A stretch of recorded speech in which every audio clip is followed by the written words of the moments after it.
Bonjour, mon nom est Marie-Josée Courval. Je suis travailleuse sociale régionale au réseau de cancérologie de la Montérégie et étudiante à la maîtrise en travail social en attente du grade de maîtrise. Je vous présente brièvement mon étude qui est le point de vue des personnes touchées par le cancer quant aux interactions entre les équipes spécialisées en cancérologie et les organismes communautaires.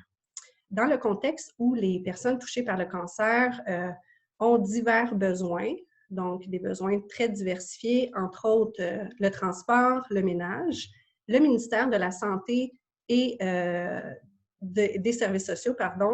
suggère des actions coordonnées et concertées entre les équipes spécialisées en cancérologie et les organismes communautaires dans le but de favoriser une complémentarité des soins et services, toujours dans le but de mieux répondre aux divers besoins des personnes touchées par le cancer.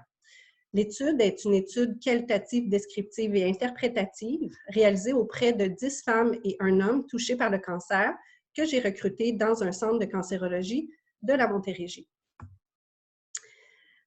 Au niveau des principaux constats, de manière générale, les personnes touchées par le cancer perçoivent peu ou pas d'interaction entre les équipes spécialisées en cancérologie et les organismes communautaires. Trois constats principaux nous permettent de comprendre cette perception chez les participants. Entre autres, une insuffisance d'action coordonnée entre les organisations des deux secteurs. De plus, l'information qui est donnée par les équipes spécialisées en cancérologie sont données de manière passive ou informelle, comme par exemple des affiches sur les murs qui présentent des services communautaires ou une pile de dépliants que tous les patients de la clinique vont recevoir,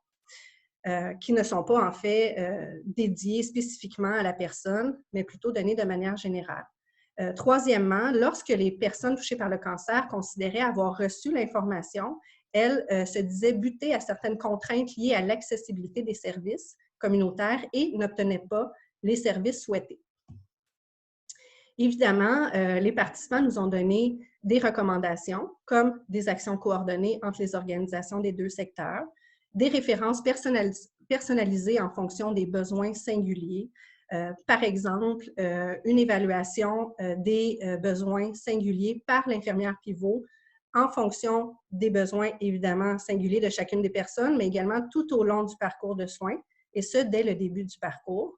Et finalement, les personnes touchées par le cancer recommandaient un accompagnement personnalisé par un professionnel, entre autres un travailleur social ou un père, c'est-à-dire une personne touchée par le cancer, qui en fait favoriserait la navigation à travers le réseau et à travers les différents services. Finalement, certaines activités de transfert des connaissances ont été réalisées, entre autres au colloque du réseau Cancer Montérégie, auprès de gestionnaires et de nombreux cliniciens et même de médecins. Au niveau des cliniciens, plusieurs intervenants psychosociaux et d'infirmières pivots. Plusieurs retombées, en fait, ont été